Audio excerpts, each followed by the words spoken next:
जय हिंद दोस्तों, welcome to the session for today.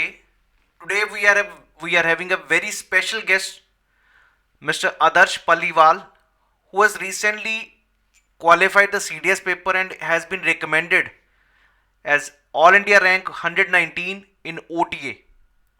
So we will have an interaction with him, and we will understand how his journey was and how he prepared for this exam. किस प्रकार इन्होंने preparation किया और क्या क्या इनको प्रॉब्लम्स फेस करनी पड़ी during the preparation. So this interview is going to be a very comprehensive interview because आपका आने वाले 2-3 महीनों में पेपर आने वाला CDS का.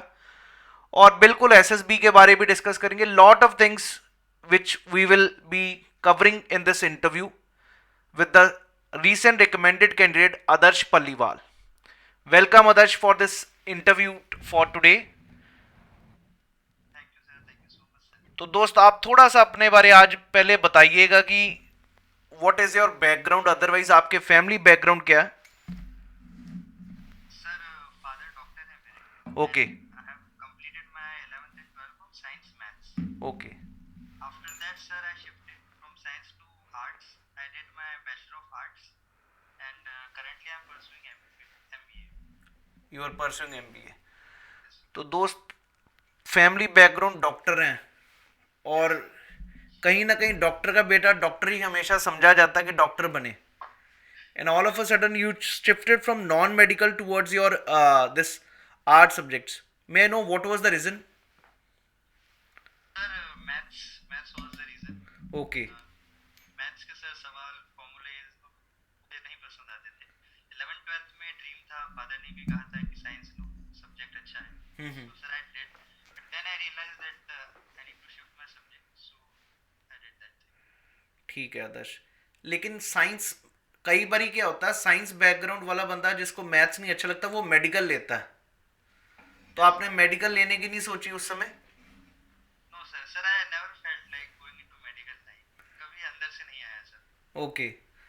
तो फिर दोस्त जब आपने स्टार्ट किया कि इन सेंस फौज का कब सपना, मतलब व्हेन इट स्टार्टेड इनकल आना शुरू हुआ कि भाई मेरे को फौज में ज्वाइन करना है, like I want to join the defence forces? Sir जब मैंने BA लिया था sir, that time I was doing marketing also. Okay. Marketing in sense? Sir it's like business, like I was in Reliance Cressy. Okay. वहाँ पर हमको product cell करने होते हैं, टीम बिल्डअप करनी पड़ती है. So in that sir, my seniors were from army background. Hmm. Were also doing the same. So that time they taught me some of the great lessons sir. उनकी lifestyle, उनका confidence, उनका team buildup, उनकी बहुत सारी चीजें sir जो बहुत अच्छी लगी थी, जिन्होंने मुझे बहुत हेल्प करा. So that time sir I realized like I should also opt for this thing. So that time it was a spark. तो made दोस्त in my मतलब वो जो आपको सीनियर्स मिले, they were the people who have served in defence और they are the people whose parents were in defence? So sir, they have served in defense. Okay. So maybe they were very senior to you. Yes sir, very very serious. Okay. So they motivated you to join the defence forces at that time? No sir, they never motivated. But Okay.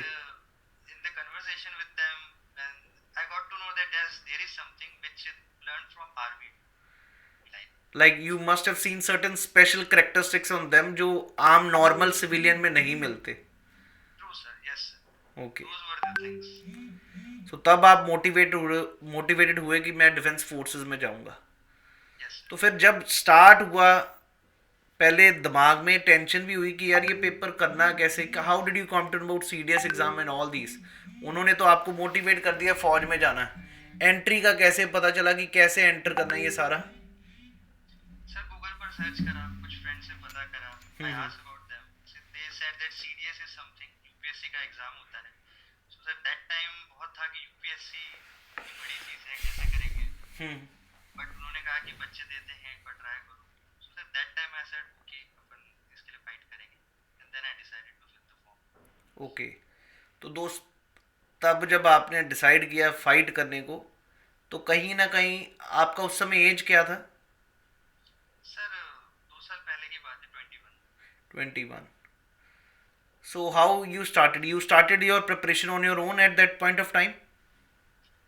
Yes sir, थोड़ी books पढ़ी थी. आई started reading some books, and then on YouTube it was not sir specific. Like someday I was watching another किसी और channel का video देख रहा हूँ, कभी किसी और चैनल का देख रहा हूँ, अलाइन मैनर में नहीं था सर। एक बार डेटा इकट्ठा कर रहा था, समझ रहा था कि पैटर्न कैसा है, क्या क्या सब्जेक्ट आते हैं। देन आई डिसाइडेड कि ओके अब धीरे धीरे इम्प्रूव करने की जरूरत है। Did your family supported you in this decision कि भाई डिफेंस की तैयारी कर लो, कोई चक्कर नहीं, करो? No sir, mother and father both were like valid कि अगर हो भी जाएगा तो भी हम तो हमेशा चिंता में ही रहेंगे, and you should find some other thing, MBA करो, मेडिकल लाइन में आओ या कुछ और अच्छा सा करो। बट यस, फुल सपोर्ट नहीं था, बट यस थोड़ा थोड़ा वो सपोर्ट करते थे, बट पूरे मन से नहीं, थोड़ी घबराहट रहती थी। ठीक।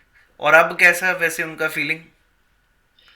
सर अब बहुत, यानी जब रिकमेंड हुआ तो बहुत प्राउड फील करा डैडी ने, मम्मी ने, मतलब बहुत अच्छा लगा उनकी आंखों में आंसू देखना, उन्होंने जो मेहनत देखी वो देखना। छोटा भाई भी है घर में, उसने भी मेहनत देखी है कि चीज़ें पॉसिबल होती है।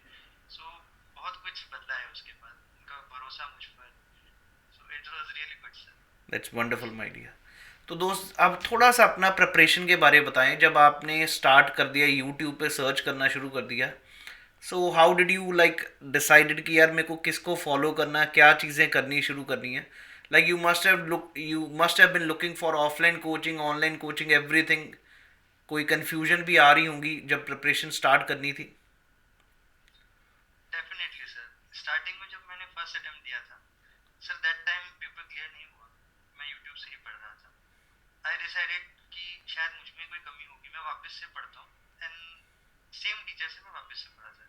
6 महीने बाद सर वापस से पेपर दिया, सो वापस से क्लियर नहीं हुआ, सेकेंड अटेम्प्ट भी नहीं हुआ। मैंने कहा यार कुछ तो गड़बड़ हो रही है। स्टिल सर फिर मैंने अन अकेडमी पे शिफ्ट हुआ। अन अकेडमी पे मैं थोड़ा वापस से कुछ टाइम तक पढ़ा था अलग अलग टीचर से, बट वापस से थर्ड अटेम्प्ट पे सर ऐसे ही निकल गया, वापस से पेपर क्लियर नहीं हुआ। तो दोस्त, ये जो 3 अटेम्प्ट आपने दिए उस समय, आ, तीनों अटेम्प्ट में what was the major thing? आपने कहा कि प्रिपरेशन किया और चौथे अटेम्प्ट में निकला भी, यस सर। तो व्हाट वाज द ट्विस्ट? मतलब आपने पहले जब प्रिपरेशन कर रहे थे, मेरे को इतना तो समझ आ रहा, आपने होल हार्टेडली प्रिपरेशन, कहीं भी आपने अपनी मेहनत में कमी नहीं थी छोड़ी पहले अटेम्प्ट से ही? यस सर, पूरी मेहनत से करता था सर, बहुत ओके। सारी क्लासेस देखी। So what was the problem then? मतलब क्या लगता है, आप जिस यूट्यूब चैनल से भी पढ़ रहे थे, जहाँ से भी पढ़ रहे थे, what was the major problem? Maybe was it like they were even don't they did not, उनको खुद ही नहीं पता था सिलेबस के, ऐसा था कुछ? सर मैं बताना चाहूँगा सर, सीडीएस के लिए स्पेसिफिकली जो चीज़ इम्पोर्टेंट है वो चीज़ वहाँ नहीं पढ़ाई जा रही थी। वहाँ पे पूरा बहुत कुछ चीज़ें पढ़ाई जा रही थी, जिसमें सर घबराहट भी हो जाती थी कि इतना सारा सिलेबस कैसे करेंगे। ज्योग्राफी इतनी सारी थी कि कितनी सारी चीज़ें हैं, कहाँ कहाँ पढ़ेंगे। सर वो अननेसेसरी बहुत सारी चीज़ें दिमाग में ओवरलोड हो रही थी जो पेपर में नहीं आती थी सर। एंड सर पीवाईक्यू को वैल्यू नहीं दी गई थी, कहते थे कि अगर एक बार पीवाईक्यू आ गया तो वापस रिपीट नहीं होगा। वो भी था, और सर तब पता नहीं था तो हम मान लेते थे कि इनको ज़्यादा पता है तो नहीं करते। बट सर धीरे धीरे जब रियलाइज हुआ कि नहीं, पेपर नहीं निकल रहा है। जीएस में सर 18 मार्क्स आते थे मेरे, फर्स्ट अटेम्प्ट में 18 आए, सेकेंड अटेम्प्ट में 20, थर्ड अटेम्प्ट में 22, यानी बहुत स्लोली स्लोली जा रहा था। सर वो रियलाइज हुआ कि नहीं, यहाँ से बात नहीं बनने वाली। एंड सर मेन रीजन यही था सर, जो स्पेसिफिकली अगर आपको सीडीएस क्लियर करना है then sir specific preparation is required from specific teacher जो इसको करवाते हैं, क्योंकि सब कुछ पढ़ना is not good for clearing the paper. आप नॉलेज ले लेंगे बट पेपर सर क्लियर नहीं हो पाएगा उससे। ठीक है जी। तो आदर्श, जब आपने पहले 2 अटेम्प्ट दिए थे, आपने तो जीएस का बता रहे हैं कि सारा जीएस इंग्लिश में सभी में यही प्रॉब्लम था उस समय? Sir English was fine, English में 60 मार्क्स 70 मार्क्स आ जाते थे, उसको भी बढ़ाना था। But sir GS was the main thing. GS में सर 18 मार्क्स लाना, 20 मार्क्स लाना बहुत, मतलब नहीं बढ़ पा रहा था उससे आगे। बहुत मेहनत करी थी बट नहीं हो पा रहा था। ओके। तो फिर आपने चौथे अटेम्प्ट में जाके यू स्टार्टेड, मतलब कौन से अटेम्प्ट में आपने अन अकेडमी ज्वाइन किया था? सर थर्ड अटेम्प्ट में कर लिया था, ओके। बट मैं दूसरे टीचर से पढ़ रहा था सर तब तक। जब पेपर क्लियर नहीं हुआ सर, देन जिन बच्चों का क्लियर हुआ उनका टेलीग्राम पर ग्रुप में नाम आता था। स्पेसिफिकली मेरा दोस्त था शुभम नागोनी, मैंने उससे बात करी। सर उसने फिर प्रतीक सर का नाम लिया था कि आपका नाम दिया था कि श्रीपति वीक सर हैं, आप उनसे एक बार पढ़ के देखिए, मैं पक्का बोल रहा हूँ क्लियर होगा। हम्म। तो फिर मुझे लगा कि चलो देते हैं, पढ़ते हैं वापस से, कौन है शीख प्रतीक सर, देख लेंगे पढ़ लेंगे। देन सर ऑप्ट करा, अपनी क्लास में आए। शुरुआत के दिनों लगा कि यार होगा नहीं होगा, सर बहुत गुस्सा भी कर रहे हैं। बट सर फिर आपने बोला भी था एक बार, एक हफ्ते तक बन के रहिए, एक बार देखिए उसके बाद। सर देन फिर जब से आपको फॉलो किया, तब तो सर फिर पेपर के सारे क्वेश्चन जो जो पहले नहीं होते थे वो क्लियर होने लग गए, क्योंकि मेन चीज जो मिसिंग थी पीवाईक्यू, और जो कंसेप्ट जो रिलेटेड है सीडीएस के लिए स्पेसिफिकली जो आता है, वो सर मैंने आपकी क्लास से ही सीखा। सर फोर्थ अटेम्प्ट भी निकला एंड सर फिफ्थ अटेम्प्ट भी निकला। It was good. उसके बाद मतलब पेपर रुका नहीं आपका? नहीं रुका सर, एंड जीएस में मुझे याद है मेरे मार्क्स 52 मार्क्स आए थे। That's wonderful. तो सर वहां से मुझे लगा कि हाँ जो इम्पोर्टेंट है वही पढ़ना जरूरी है। स्पेशली सर मैंने साइंस भी आपसे पढ़ी, पॉलिटी भी पढ़ी, हिस्ट्री भी पढ़ी, करंट अफेयर्स भी पढ़े, एंड आपकी आक्रमण series sir, and sir special classes PYQ, यानी आपसे सर चिपक करके दिखाएंगे। एंड सर हुआ भी। तो आदर्श मेरे को ये चीज़ बताइए, like you have been attending, क्या मैं क्योंकि मेरे कोर्सेज सबसे छोटे हैं, किसी भी यूट्यूब पर भी अगर मैं बात करूँ, maybe I am bit fast, मैं थोड़ा ज़्यादा जल्दी बोलता हूँ, but I try to make sure that I cover up previous year question and the practice question everything. So what do you feel, what was the thing, मतलब आपको initially problem आई थी कि जब मेरे साथ कनेक्ट किया आपने, did you face a problem in connecting with respect to these geography polity की? समझ आ रहा था मेरे से पहले दिन से ही? यस सर, स्टार्टिंग में थोड़ा सा प्रॉब्लम लगा था, क्योंकि जो कंसेप्ट्स थे वो वापस से नए तरीके से पढ़ना, जो पहले नहीं पढ़ा, जो सच में इम्पोर्टेंट था वो नहीं पढ़ा था। बट सर धीरे धीरे कुछ दिनों में, जैसे आपके साथ बैठे, क्वेश्चंस गलत हुए, वापस से सही करा, उसके बाद sir it was like very easy right. तब सर आपने जो आपके जो कोर्स सर जैसे आपने बताया, these are really small, actually sir वो बहुत स्मॉल। आपके ज्योग्राफी के कोर्स, साइंस के कोर्स, जो टाइम सर कोर्स खत्म करने में लग जाता है सर, उतने में सर अगर आपके साथ बैठे तो पूरा सिलेबस हो सकता है sir. So that was really really helpful, पर सर टाइम बहुत कंज्यूम हो जाता है प्रिपरेशन, तो बहुत एक ज़्यादा चीज़ टाइम। और मैं आदर्श जानना चाहूँगा, जैसे मेरे अगर कोर्सेज छोटे हैं पर कंटेंट क्या कम है, कि कंटेंट भी पूरा ही है जो अपने पेपर के लायक है? आपने कोई मतलब कंटेंट में कोई कमी दिखी? क्योंकि आपने पहले 3 अटेम्प्ट भी कहीं ना कहीं लगाई है क्लासेस, डिड यू फेल्ट कि कंटेंट कम है? नहीं सर, कंटेंट बिल्कुल कम नहीं। कंटेंट सर बहुत प्रिसाइज है और एक्यूरेट है, जो आता है जो ज़रूरी है याद करने के लिए, वो कंटेंट है सर, जिसको सर याद करना भी इजी है, समझना भी इजी है, और ओवरऑल वो बहुत सारी चीज़ें कवर भी कर रहा है। तो सर कोर्सेज बहुत प्रिसाइज थे, so content was complete sir, and उसी की वजह से ही सर पेपर क्लियर भी हुआ, इतने मार्क्स भी आए, so it was good sir, no doubt about content. Thanks my dear. अब मेरे को थोड़ा सा बताइए, लाइक ज्योग्राफी यू अटेंडेड, सबसे पहला कौन सा सब्जेक्ट फॉलो किया था आपने मेरे साथ? Geography sir, okay. ज्योग्राफी से स्टार्ट करा था सर। तो ज्योग्राफी आपको अब पूरी तरह अच्छे से, it's like you are done with the geography, अच्छे से याद है सारा? डेफिनेटली सर, अभी भी डेफिनेटली याद है नाउ, पूरा? बिल्कुल sir, it's now my favourite subject. Now your favourite subject. आप तो वैसे ही आर्ट्स के स्टूडेंट हैं, तो आपने आर्ट्स में कौन से सब्जेक्ट ले रखे थे? सर आर्ट्स में 3 सब्जेक्ट थे, history, polity and English. Okay. Geography नहीं, ज्योग्राफी कभी नहीं पढ़ा था तो सर। बैचलर्स में आपने यही 3 सब्जेक्ट ले रखे थे? जी सर।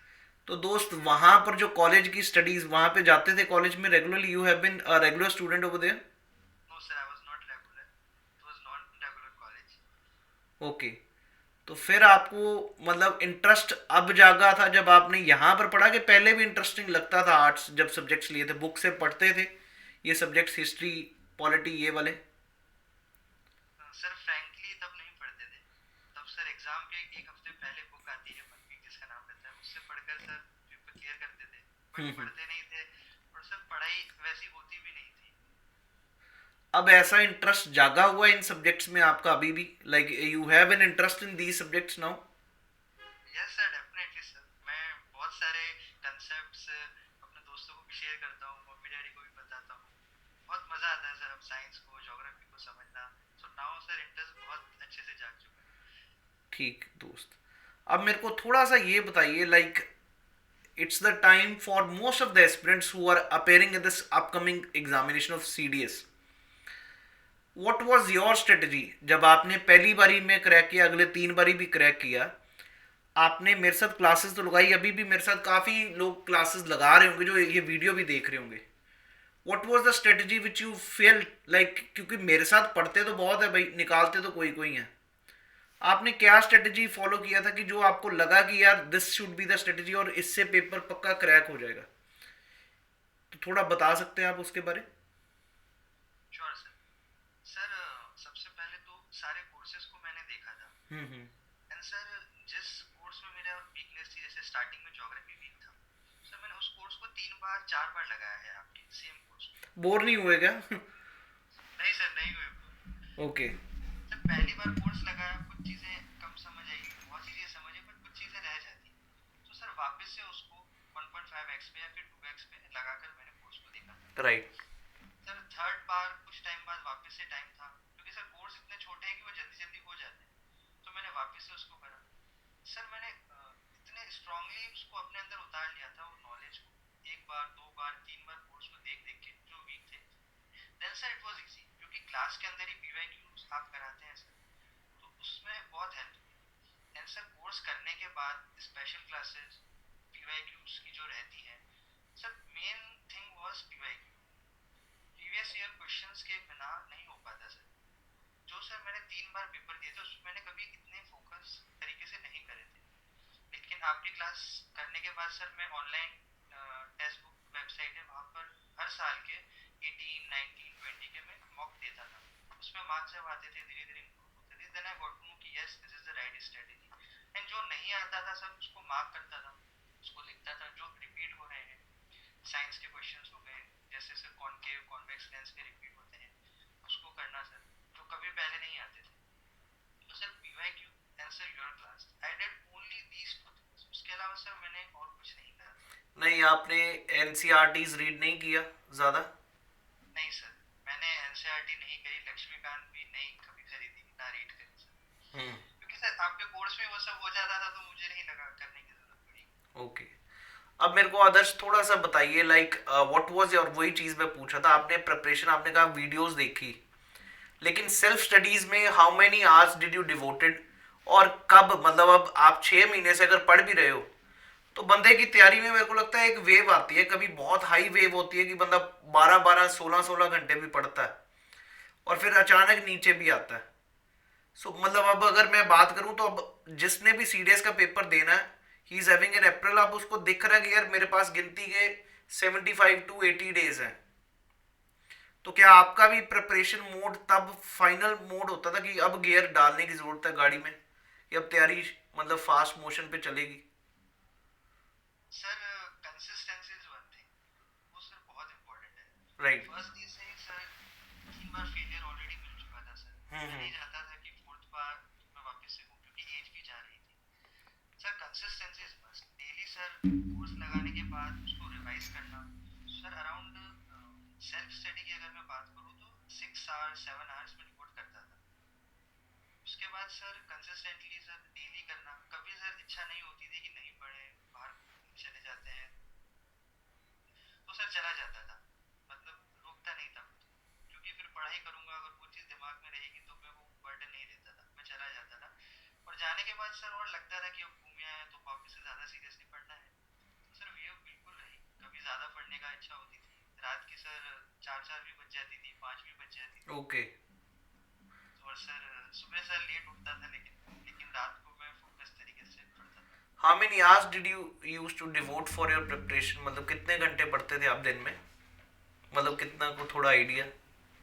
सर टोटल अगर बताऊं 11 आवर्स चले जाते थे सर. पूरा घर पे ही पढ़ते हो कि लाइब्रेरी बाहर जाकर पढ़ते थे आप? नहीं सर, घर पर. घर पर. तो मतलब माहौल मिल पाता था घर पे पढ़ने को? यस सर, मैंने पता. ठीक है जी.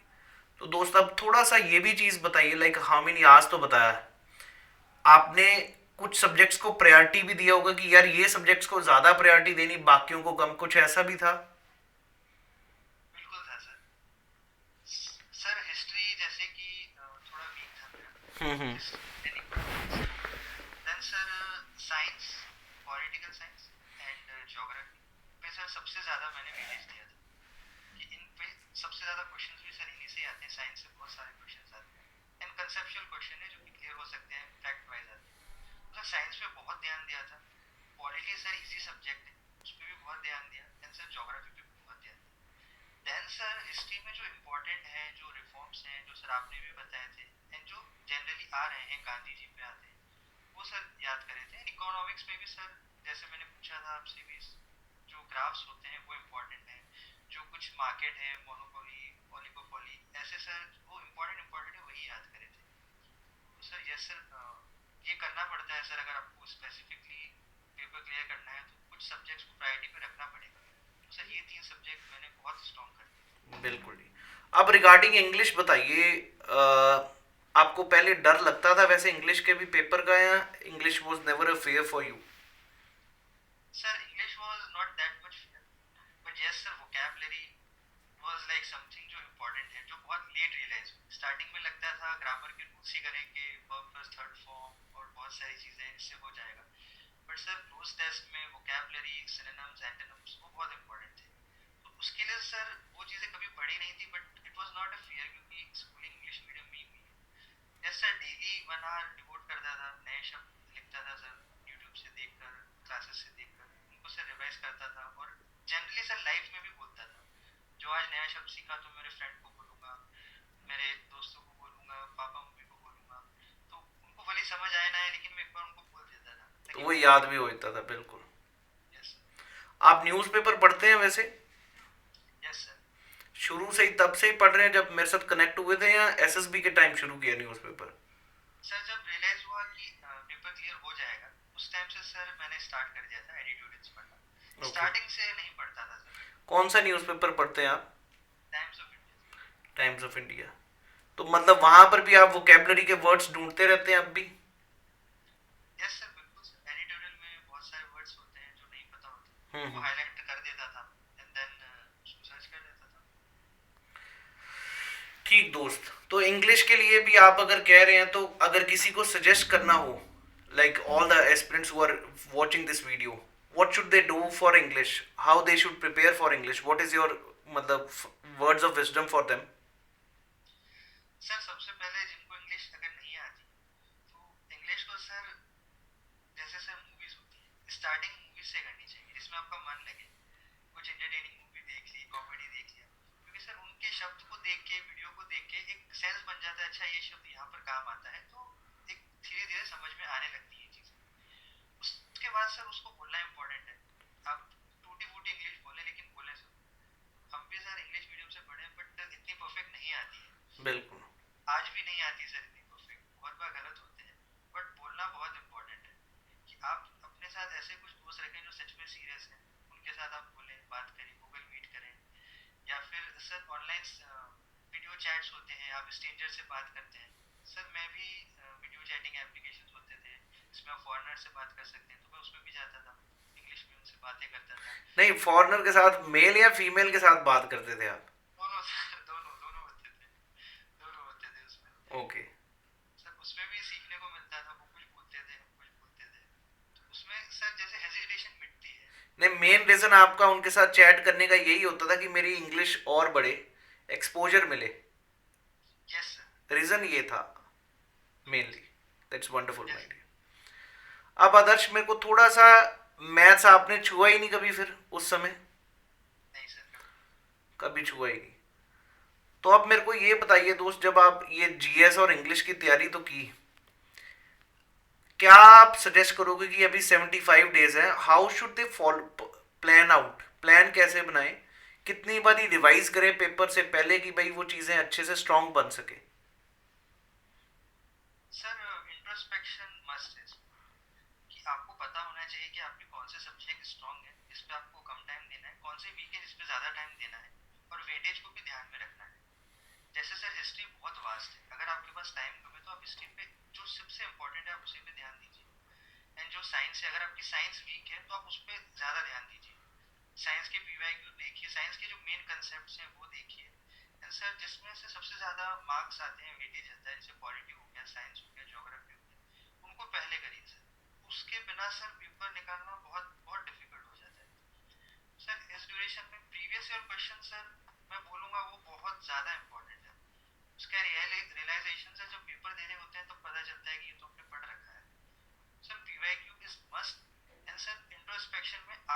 कौन से सब्जेक्ट्स हैं जो वीक है उसको पहले रेक्टिफाई करना बहुत इंपॉर्टेंट है, वरना जो ऑलरेडी स्ट्रांग है अगर आप उसी को ही करते रहेंगे तो जो टाइम आप दूसरी जगह दे सकते थे वो नहीं दे पाएंगे। सर इन 75 डेज में आप 2-3 दिन देखिए, समझिए कि क्या क्या है क्या नहीं है, उसके बाद सर आप आराम से कर सकते हैं इस चीज। आदर्श, एक दूसरा सवाल करंट अफेयर्स पर है दोस्त।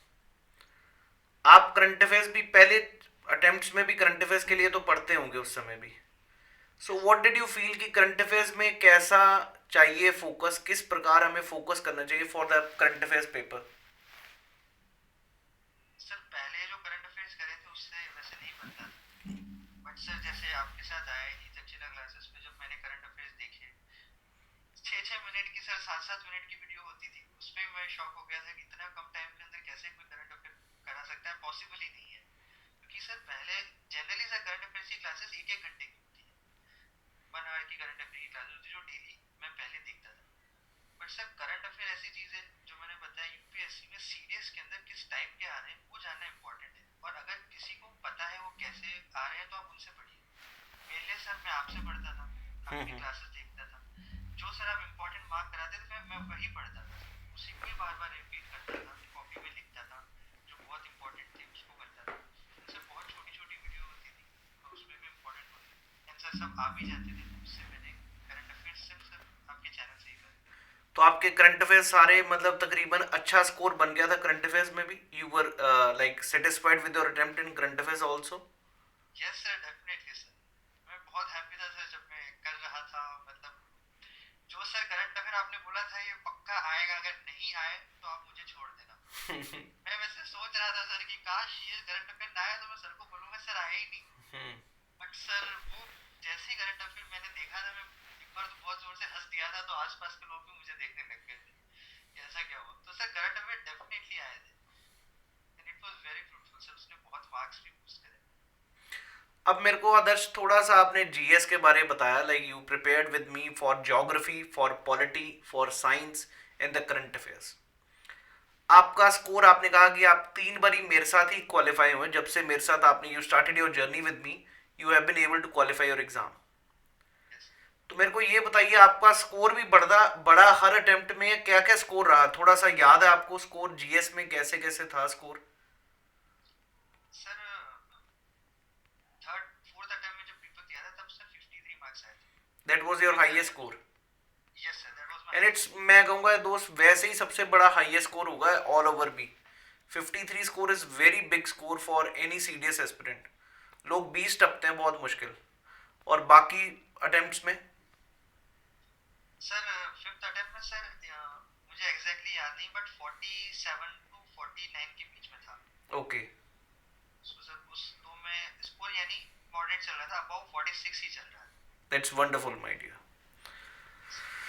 ठीक है जी। तो आपने कोई एनसीईआरटी भी फॉलो नहीं की? You just covered up the things which we have discuss in the class, उसके आपने क्लास नोट्स बनाए थे सारे? यस सर, जो स्पेसिफिकली प्रिसाइज थे आपने जैसे बताया था कि एक पेज पे आप कैसे बना सकते हैं जो सबसे इम्पोर्टेंट है, मैं पहले उनको बनाता था, उसके बाद फिर कुछ लगता था तो मैं बनाता था। बाकी एनसीईआरटी कभी नहीं पढ़ी सर, ना कोई और बुक पढ़ी। ओके, बट मैं सजेस्ट सभी को करूंगा यार कि एनसीईआरटी जरूर पढ़िए, क्योंकि उससे क्या होता है, आपका कॉन्सेप्ट क्लियर होता है। और may be you start like, कई बार इनका था कि इनको समझ आना शुरू हो चुका है। At times the student can not be 100% भी पूरी तरह समझ आ जाता है, लेकिन अगर आपको समझ आ रहा है, even then I will always suggest everybody to read NCERT. क्योंकि आपका बैकग्राउंड इंग्लिश मीडियम से, तो आपको कई बार जिनका बैकग्राउंड ना हो उनके लिए इंग्लिश पढ़ना ही एक अच्छी चीज है उसमें। तो NCERTs are must, again I will repeat. बिल्कुल आदर्श, आपने रिटन एग्जाम क्वालिफाई किया with me, you covered up all the subjects for GS. And now tell me certain things about your SSB part. Yes ये sir कौन सा SSB था इस बार आपका जिसमें रिकमेंड हुए हैं आप? Pressure sir, first first SSB? Yes sir. That's wonderful. तो थोड़ा अपना एसएसबी का एक्सपीरियंस बताइए, लाइक जब रिटन क्लियर हो गया था तो उस समय कहीं ना कहीं ऐसा भी था कि यार जंग तो अब शुरू हुई है असली। बिल्कुल सर, मैं आपको शेयर करना चाहूँगा सर, रिटर्न के साथ साथ ही मैंने तैयारी स्टार्ट कर दी थी। तो वंडरफुल। कॉन्फिडेंस आ गया था कि इस बार पेपर क्लियर हो जाएगा, तो अब मुझे टाइम देना चाहिए। Sir that time Unacademy पर ही मैंने सर एसएसबी का सब्सक्रिप्शन होता है, वहाँ पर मैंने लिया था।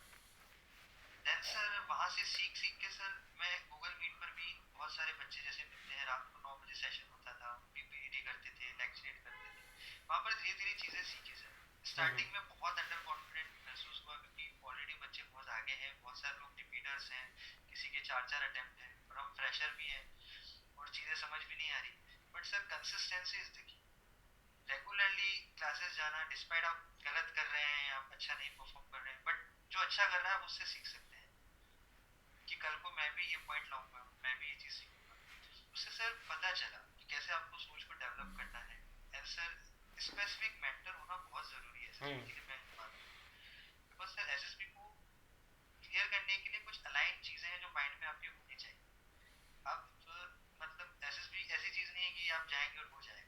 उसके लिए प्रॉपर प्रिपरेशन, स्ट्रेटेजी और जो जो चीज़ पर्सनैलिटी में आपके चाहिए वो मस्ट है। उसके लिए सर मैंने रेगुलरली वर्क करा during my study. Unacademy के बाद सर मैंने आफा भी ज्वाइन करा था। ओके। आफा भी सर 14 डेज का ट्रेनिंग प्रोग्राम था। उसने भी सर बहुत हेल्प करी मुझे, क्योंकि कुछ चीज़ आप प्रैक्टिकली करते हैं तो रियल एसएसबी में जब मैं गया था तो वो फियर चला गया था कि क्या होगा, क्योंकि ऑलरेडी मैं उस सब चीज़ों पे फेस करके आ गया था। तो यस सर एसएसबी के लिए भी टाइम डिवोट करना पड़ा, और रेगुलरली इम्प्रूवमेंट इज की सर, एन इंट्रोस्पेक्शन। तो दोस्त, मैंने ये चीज सुनी है कई बारी नए एस्पिरेंट के लिए यह स्क्रीन इन होना ही बहुत मुश्किल होता है। तो उसके लिए कोई स्पेशल आपने कोई आपका you have any special trick for for everyone कि यार ऐसे करो पक्का बनेगी बात? कितने बंदे आपके टाइम स्क्रीन इन हुए थे and how many appeared in that SSB? Sir 100 students were there and sir screening was like 28, okay. And out of 28 sir 3 were recommended. My dear, कहाँ पर था आपका एसएसबी? Sir 22 SSB Bhopal.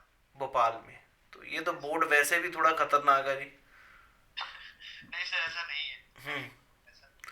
तो safe. दोस्त, तुम्हें जब 100 बंदे थे वहां पर, तो जब आपकी टर्न मतलब था, तो कहीं ना कहीं नर्वसनेस भी होगी यार, पता नहीं स्क्रीन इन होना है कि नहीं, और पहला अटेम्प्ट है। यस तो क्या मंत्र था आपका? Sir confidence is the key sir. Okay. Despite आप वहाँ जाते हैं, आप देखते हैं बहुत सारे अच्छे लोग हैं जो आपसे बहुत अच्छी इंग्लिश बोल रहे हैं, अच्छी पर्सनैलिटी है, हाई बैकग्राउंड से हैं, आर्मी बैकग्राउंड से हैं, आप नॉर्मल हैं। बट सर जब आप अंदर बैठेंगे वो 5 मिनट का पीपीटी होगा सर, उसके अंदर आप क्या जीडी में बोलेंगे वो डिटरमाइन करेगा कि आप अंदर जाएंगे या बाहर जाएंगे। उस 5 मिनट के लिए सर अगर कोई बंदा अपने माइंड को फ्रेम कर ले कि हाँ यार कॉन्फिडेंटली मुझे फेस करना है, जो भी होगा देखा जाएगा। पर सर जो चीज़ें सीखी हैं उसको अप्लाई करना बहुत इंपॉर्टेंट है वहाँ पर। जैसे आप सर की पूछ रहे हैं कि सर यही है कि स्टोरी जो होनी चाहिए उसका इमेजिनेशन एक अच्छे लेवल का होना चाहिए, बिल्कुल कॉमन नहीं होना चाहिए, थोड़ा अच्छा होना चाहिए, आपका इमेजिनेशन ज़्यादा बेटर होना चाहिए, उससे स्टोरी ज़्यादा बेटर बनती है। आप थोड़ा सा बता सकते हैं कैसा फोटो था और how did you make up a story? Sure sir. Sir photo थी जिसमें एक ऑफिस का सीन दिख रहा था, टेबल थी और एक मैनेजर टाइप का बंदा सूट में खड़ा हुआ था, और 2 जने टेबल के लेफ्ट एंड राइट में बैठे हुए थे, लैपटॉप वाज ओपन। ये स्टोरी मैंने देखी थी वहाँ पर, पिक्चर ये थी। सब जब ग्रुप डिस्कशन स्टार्ट हुआ, कुछ बच्चों ने प्री कंसीव स्टोरी बनाई। किसी ने कहा कि आर्मी का सीन चल रहा है तो कर्नल साहब ने बुलाया है लोगों को और मीटिंग चल रही है, जबकि कर्नल रैंक के लिए एक एज का होना भी जरूरी है, लेकिन पिक्चर के अंदर वो जवान लोग दिख रहे थे। कुछ लोगों ने अलग स्टोरी बनी। मेरी स्टोरी सर ये थी कि एक इंसान है जो ऑलरेडी एक बहुत अच्छी कंपनी में है, वो अब अपनी कंपनी को नेक्स्ट लेवल ले जाना चाहता है, एक और सब ब्रांड खोल के जो कि एजुकेशन पे रिलेटेड है।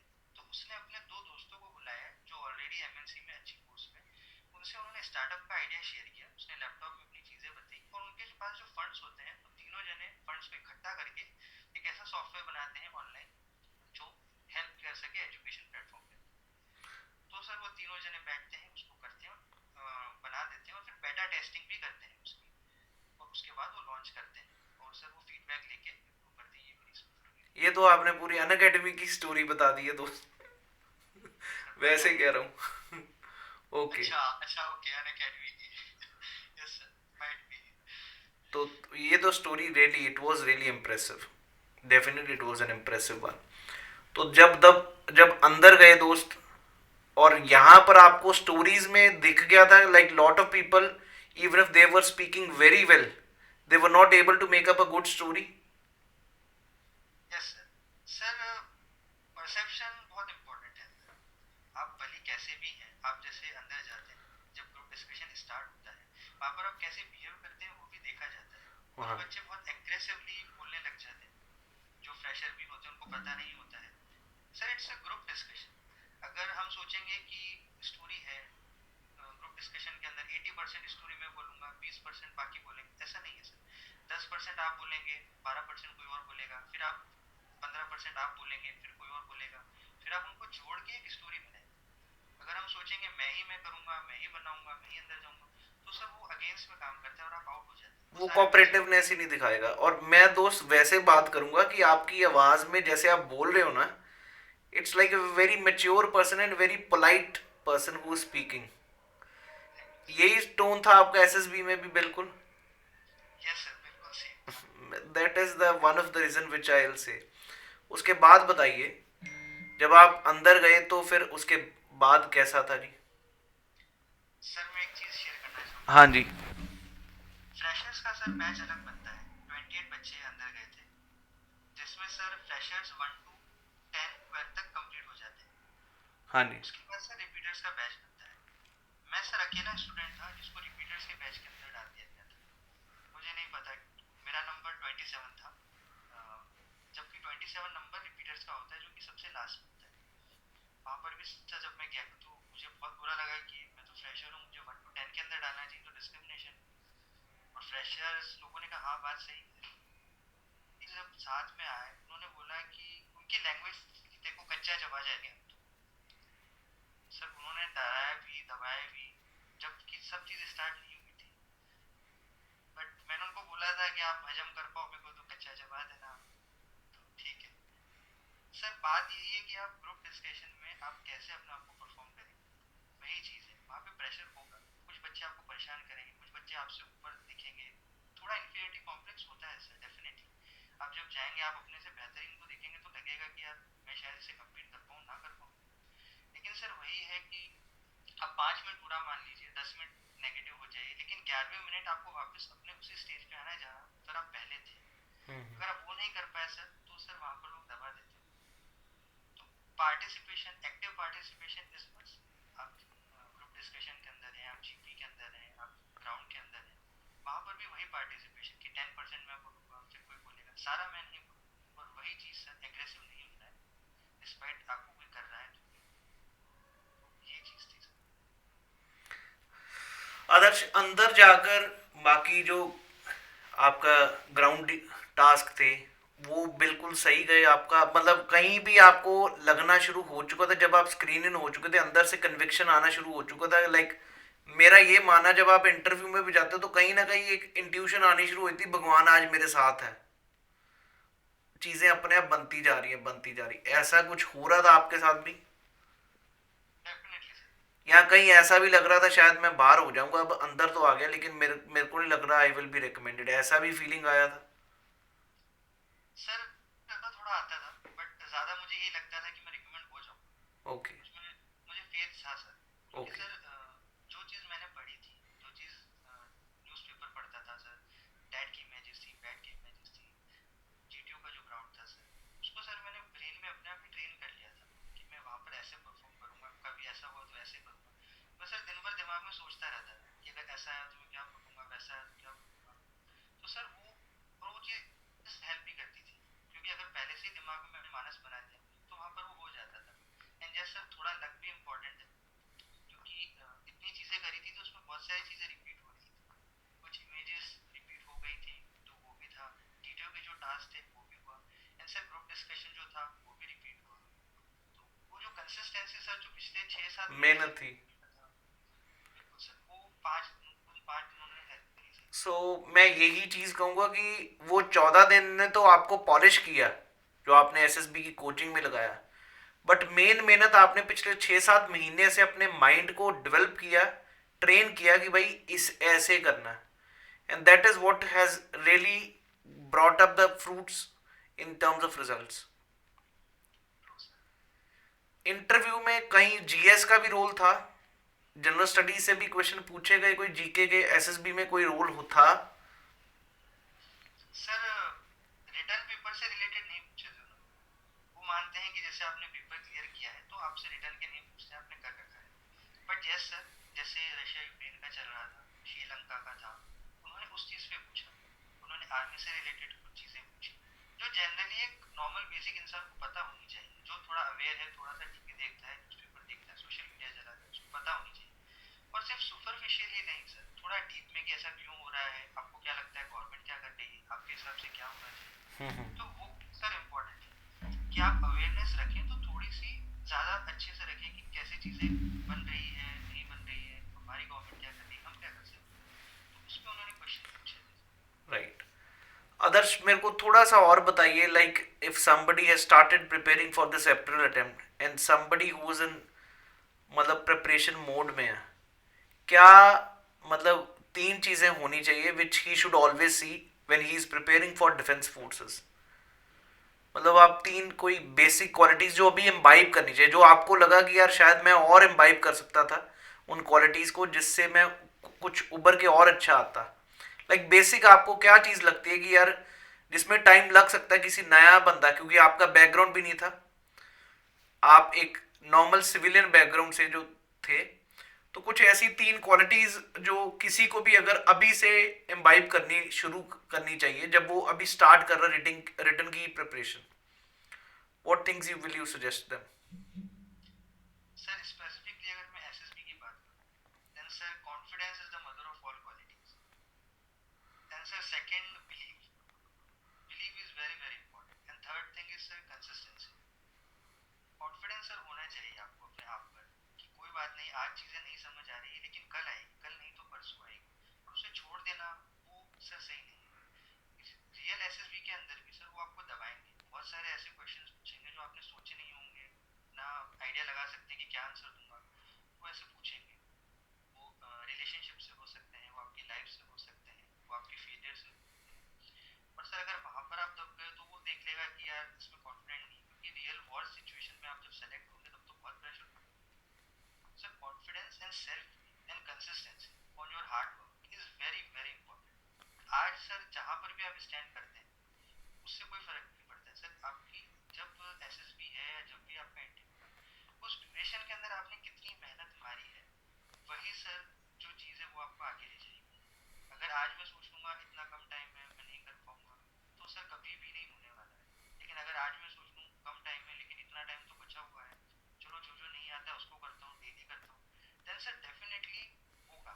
अगर सेल्फ बिलीव भी है और वहाँ पे आपने उस तरह से परफॉर्म किया, तो सर ये तीन चीज़ें हैं जो बहुत बहुत इंपॉर्टेंट है एसएसबी के अंदर। आदर्श, मेरे को ये बताइए, क्या बचपन से ही यू वर मतलब कैसा था आपका with respect to your studies?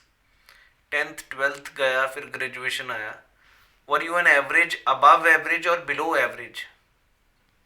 Sir we can say average. Sir okay, 10th में 72% थे, ठीक है जी। 12th में सर 66% थे साइंस मैथ्स, ग्रेजुएशन में सर 58% हो गए। तो गिर रहा था ग्राफ जैसे। Rather this is a motivation for all of the people, क्योंकि यार कई बार दिमाग में यही होता है यार कि टॉपर हम तो हैं नहीं, तो हम तो कभी अफसर बन ही नहीं सकते, हमारा कोई बैकग्राउंड नहीं है, कोई इतने परसेंटेज हमारे हैं नहीं।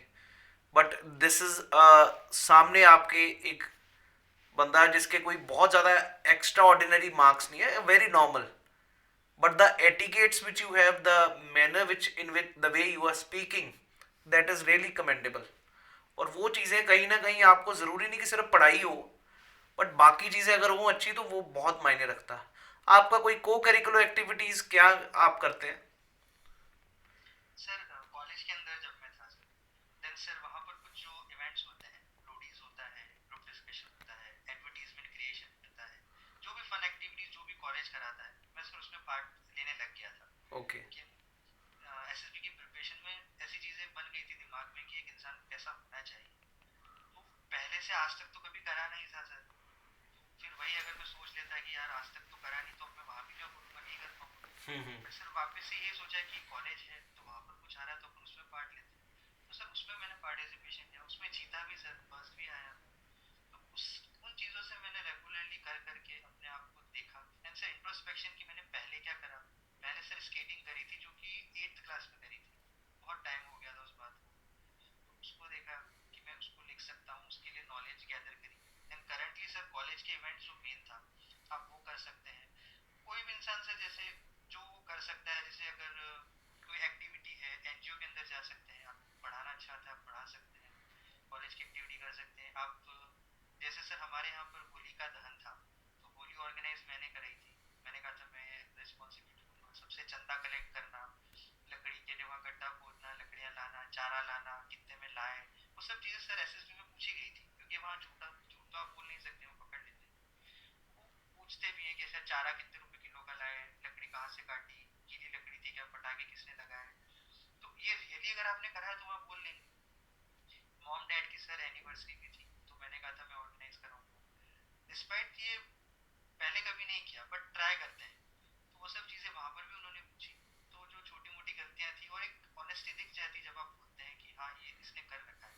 तो सर डेली लाइफ में जो आप कर सकते हैं, घर के काम हो गए, आपका पेट डॉग है उसको कैसे आप रखते हैं, अपना छोटा भाई है उसके साथ आप कैसे रहते हैं, जो चीज़ आपके हाथ में है। मैंने जैसे अभी आपको इंटरव्यू से पहले कॉल किया था तो यू टोल्ड मी लाइक मैं पकौड़े बना रहा हूँ, तो यस मेरे लिए ये थोड़ा था कि यार पकौड़े खुद बना रहे हो, मैंने तुमसे यही पूछा था शायद, यस सर। क्योंकि नॉर्मली इट्स लाइक पकौड़े मैं नहीं बनाऊंगा, ये तो लेडी बनाएगी घर पे, मम्मी बनाएगी या दीदी बनाएगी या कोई और बनाएगा, मैं पकौड़े नहीं बनाऊंगा। But it was really surprising for me. Yes sir. अब दोस्त थोड़ा सा ये भी चीज बताइए, like you told us these things, relationship के बारे में बताइए अपना, कोई रिलेशनशिप्स में रहे हैं या हैं, या कैसा कुछ है, क्योंकि it is like a point which everybody want to know at your age. बहुत सारा स्टूडेंट्स का ऐसा होता है यार, दैट्स अ हार्मोनल थिंग और everything, like you can say everybody wants to be in a relationship, और ऐसा टाइम आता है विच आई कैन से 20 से लेके 24 तक, क्योंकि उस समय सीरियसनेस प्रिपरेशन भी है, कहीं ना कहीं ये रिलेशनशिप्स वाला भी चक्कर है। तो आप हैं रिलेशनशिप में या नहीं, या नहीं थे या कुछ ऐसा? सर, बीइंग फ्रैंकली तो मैं पूरा बताना चाहूँगा आपको। बिल्कुल जी। First of all yes, relationship में हूँ मैं, ओके। करंटली भी। सर ये सबसे बड़ा मोटिवेशनल फैक्टर था मेरे लिए। Okay, so relationships can be a motivating factor for anyone who is preparing for this exam. अगला पॉइंट जी। सर जैसे जो मेरा लव्ड वंस है, वो चाहते थे कि मतलब उनका जो फ्यूचर हस्बैंड हो, जो भी हो, वो एक वाइट कॉलर जॉब वाला हो। हम्म। तब तक पता नहीं था, तो मैंने सोचा था क्यों ना ऑलिव ग्रीन कॉलर हो, वो कैसा लगेगा। हाँ। So she was really impressed कि अच्छा ऐसा हो। तो सर उसने भी मेरी बहुत मदद की कि ओके। सीरियस से कैसी चीज़ होती है। तो सर कहीं ना कहीं मेरा ये भी था कि मैं उसका ड्रीम भी फुलफिल कर पाऊँ। डिस्पाइट मेरे अंदर भी मोटिवेशन था, बट उसने और ज़्यादा मुझे पंप करा कि करना चाहिए एक चीज़, इसके लिए करके देखते हैं। सर रिलेशनशिप में रहते रहते भी टाइम देना थोड़ा सा डिफिकल्ट होता था कि यस, बहस भी होगी, लड़ाई भी होगी, आप बट सर करना। फर्स्ट अटेम्प्ट क्लियर नहीं हुआ तब भी मुझे सपोर्ट किया गया, सेकंड नहीं हुआ तब भी सपोर्ट किया गया, थर्ड नहीं हुआ तब भी सपोर्ट किया गया। तो सर वो चीज़ ने बहुत सपोर्ट किया मुझे, जो एसएसबी में भी उन्होंने पूछा। हम्म। तो सर जब मैं रिकमेंड हुआ तो मैं बिल्कुल आज बोलूँगा कि मैं रिकमेंड मेरे लव्ड वंस की वजह से, उसका बहुत बहुत बड़ा हाथ रहा है सर इसमें, क्योंकि उसने भी मुझ पर बहुत बिलीव करा। Sir it is not like कि रिलेशनशिप में रहेंगे तो नहीं होगा, ऐसा नहीं है। आप मैनेज कर सकते हैं, और सच में आपके अंदर इंटीग्रिटी करने की, तो सर आप कर लेंगे। बिल्कुल जी। That's really a good message for all of the people कि भाई अब वैलेंटाइंस डे भी अगला महीना आने वाला ना, तो इसलिए most of the people will be busy in that part. पर ये चीज़ मैं फिर से कहूँगा दोस्त कि रिलेशनशिप में स्पेशली मत ढूंढने जाना कि आदर्श सिलेक्ट हुआ because he was having a motivation because of the relationship, right? तो कितने साल का आपका रिलेशनशिप है आदर्श? सर अभी 8 साल होने तो वाले। 8 साल का रिलेशनशिप है, आप एक महीने में मत बनाने बैठ जाना कि भाई पेपर इसी से पार होगा अगर रिलेशनशिप होगी। बिल्कुल Adarsh, thank you for this understanding. मेरा थोड़ा सा पर्सनल क्वेश्चन था but you answer it wonderful. Another aspect, अब आप क्या देख रहे हैं? अब आपने मेरे को अपना बताया issue, like with respect to your SSB आपका रैंक भी आ गया 119, but still there is a problem with respect to your medicals. So what you will suggest, can you please थोड़ा सा अपना मेडिकल का इशू सभी के साथ शेयर कर सकते हैं, if it's अगर आपको कोई प्रॉब्लम ना हो, so that people can understand how they should be pursuing this part. Sir medicals में मुझे 3 टीआर दिए गए थे। एक था ट्रैकिकार्डिया, हार्ट रेट तेज हो जाना 1 मिनट के अंदर। अनदर वाज टॉन्सिलाइटिस ग्रेड 3, जो कि टॉन्सिल्स नेक में होते हैं, वो थोड़े साइज में बड़े रहते हैं। एंड थर्ड वाज पाइनोडियल साइनस, जो कि टेल बोन के अंदर एक कैविटी होती है। सर ट्रैकिकार्डिया के लिए मैंने एक्सरसाइज स्टार्ट करी, जो 40 डेज आपको मिलते हैं, आपको वापस बेस हॉस्पिटल के लिए अपील करना होता है। एक्सरसाइज स्टार्ट करी, हार्ट की मेडिसिन दी, वो मैं फिट हो गया। टॉन्सिलाइटिस के लिए सर मैंने सर्जरी करी, टॉन्सिल्स रिमूव हो चुके हैं मेरे, वो भी मैं फिट हो गया।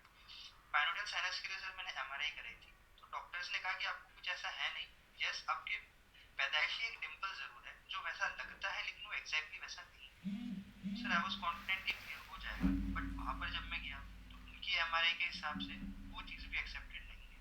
Okay. इसलिए उन्होंने कहा कि नहीं, आप इसको नहीं अलाउ कर सकते हैं, फ्यूचर में हो सकता है कोई problem. Another thing is sir plan B, आप एसएसबी दे रहे हैं, बहुत अच्छी बात है, बट सिर्फ इसी पे ही नहीं कि बस यही है जो है। सर रैंक होने के बाद भी, बेसिक क्लियर होने के बाद भी आज अनसर्टेनिटी तो बनी हुई है हमारे साथ। बट यस, प्लान भी अगर नहीं होता तो प्रॉब्लम होती। जैसे अभी मैं एमबीए कर रहा हूँ तो I can show my qualities into that, but अगर नहीं होती सर तो वापस से शुरू से सब करना पड़ता है कि अब मैं आगे क्या करूँ। So plan B is really really important. ये एक मैच्योर डिसीजन है सर, ऐसा ही नहीं कि मैं प्लान ए पर इतना फोकस करूंगा कि वो क्लियर कर लूंगा। डेफिनेटली आप कर लेंगे, बट अगर कुछ चीज़ ना बनी तो एक, अगर आप गिरे तो वो ऐसी जगह गिरे कि आप वापस उठ पाए, वो जरूरी है। बिल्कुल। Plan B is important. तो अभी प्लान भी आप एमबीए स्टार्ट कर चुके हैं, तैयारी कर रहे हैं, और अदरवाइज कोई एग्जाम को भी आपके घर वाले अभी आपको कह रहे होंगे स्टार्ट प्रिपेयरिंग फॉर सिविल्स और आरएएस। आप राजस्थान से है ना बेसिकली? Yes sir. राजस्थान में जयपुर से। तो जयपुर सर। वहाँ पर तो काफ़ी ज़्यादा है कि भाई राजस्थान एडमिनिस्ट्रेटिव सर्विसेज की तैयारी करो। क्या आपको भी ऐसा कहा जा रहा है पेरेंट्स द्वारा, या आपका भी माइंड बन रहा है उधर? सर डेफिनेटली फादर ने कहा था कि आरएएस के लिए भी अपीयर करो, आईएएस के लिए भी अपीयर करो, जब ये कर सकते हो तो वो भी करो। बट सर वही चीज़ है, मेरे अंदर कभी आया नहीं कि मैं आईएएस और आरएएस में अपने आप को देख पाऊँ।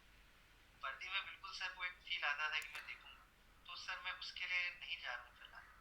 मैं एमबीए के अंदर ही सर देन कॉर्पोरेट सेक्टर में मैं बहुत अच्छा करूँ, बट सर आरएएस आईएएस के लिए सर मेरा अभी नहीं है। अच्छा, that's wonderful. Rather this is a, I will से, आप अपनी इनर कन्विक्शन के हिसाब से जा रहे हैं, ये बहुत ज़रूरी है लाइफ में। क्योंकि मैं खुद की अगर अपनी भी जर्नी को देखूं तो हमेशा आपको अपना जो इनर कन्विक्शन जो कह रहा है उसके अकॉर्डिंग जाएंगे तो बहुत बढ़िया होगा, because then you will be justifying yourself. ऐसा क्या होता है कि आप कई बार पेरेंट्स के कहने से शुरू तो कर देते हैं, लेकिन कहीं ना कहीं आप अंदर से फुल हार्टेडली प्रिपरेशन नहीं कर रहे होते। दैट्स रियली प्रैक्टिकल भी होना ज़रूरी है। बिल्कुल आपने सही डिसीजन लिया जी। I will always say that's a wonderful decision. So बहुत ही अच्छा लगा आदर्श आपसे बात करके। I I am sure like lot of aspirants who are watching this video must have understood how aspirant starts his journey, कैसे उन्होंने 2-3 फेलियर्स भी देखे रिटर्न में, then even then he stayed resilient and start kept on preparing. तो बिल्कुल consistency बहुत ज़रूरी है, कॉन्फिडेंस होना बहुत ज़रूरी है। अगर आप प्रिपेयर कर रहे हैं सीडीएस एग्जाम में, किसी भी कॉम्पिटिटिव एग्जाम के लिए, या कुछ भी अपनी लाइफ में, if you are going in a competition you have to be consistent. That's really a major thing which I can say. और अदर कल ही मैंने एक कोट भी पढ़ा था जी कि कंसिस्टेंसी एक कमिटमेंट है, एक कंसिस्टेंसी है। स्टार्ट करने के लिए कमिटमेंट की ज़रूरत है और फिनिश करने के लिए कंसिस्टेंसी की ज़रूरत है। अगर ये दोनों चीज़ें हों तो पक्का आप पहुंचते ही पहुंचते अपनी मंजिल पर। Thanks a lot Adarsh, we had really had a wonderful time with you. Thank you. Sir one more thing I would like to say, हाँ जी, हाँ जी। Sir liveliness is also very important. SSB के अंदर सर वो जिंदा दिल इंसान को भी देखते हैं कि आप प्रेशर के अंदर कैसे रहने वाले हैं, आप थकान के अंदर आप कैसे रहने वाले हैं। एक छोटी सी चीज़ मैं बताना चाहूँगा सर। मैं थोड़ा बीमार ज़्यादा हो जाता हूँ, ऐसे अलग जगह जाता हूँ। तो मैं जब भोपाल गया था, पानी चेंज हुआ, वेदर चेंज हुआ, सो मैं सर बहुत कफ एंड कोल्ड हो गया था, बहुत ज़्यादा था सर। और अगले दिन जीटीओ का टास्क था, इंडिविजुअल ऑब्स्टिकल्स थे, आपको बोलना भी पड़ रहा है, आपको भागना दौड़ना भी। डिस्पाइट सर उसके अंदर आपको लाइवली रहना है कि चलो जो भी प्रॉब्लम है हम देख लेंगे, बट यहाँ पर जिंदा दिली परफॉर्म करेंगे सर। वो बहुत इंपॉर्टेंट है कि आप कैसे हंसते खेलते चीज़ों को लेते हैं। जैसे वहाँ पर सर ऑब्स्टिकल्स के अंदर भी बच्चे थक जाते हैं, एकदम फेस ऑफ कर लेते हैं, ज़बरदस्ती चल रहे हैं ऐसा लगता है। बट अगर कोई इंसान हंसते खेलते जैसे छोटे बच्चे खेलते हैं, वैसे खेलते खेलते चीज़ें करें तो बेटर रहता है। आपका अटेंशन वो जो असेसर्स होते हैं वो आपको बहुत अच्छे से देखते हैं, ऑब्जर्व करते हैं। एसएसबी के अंदर से कुछ भी हो सकता है, आप आगे रह सकते हैं, आप पीछे रह सकते हैं। उससे मैं यही बोलूँगा कि उसका आप ध्यान ना रखें, आप अपनी परफॉर्मेंस पे और जिंदा दिली के साथ जो भी होगा, कॉन्फिडेंस और जिंदा दिली, जो भी होगा करेंगे, बट हंसते खेलते खुशी खुशी करेंगे।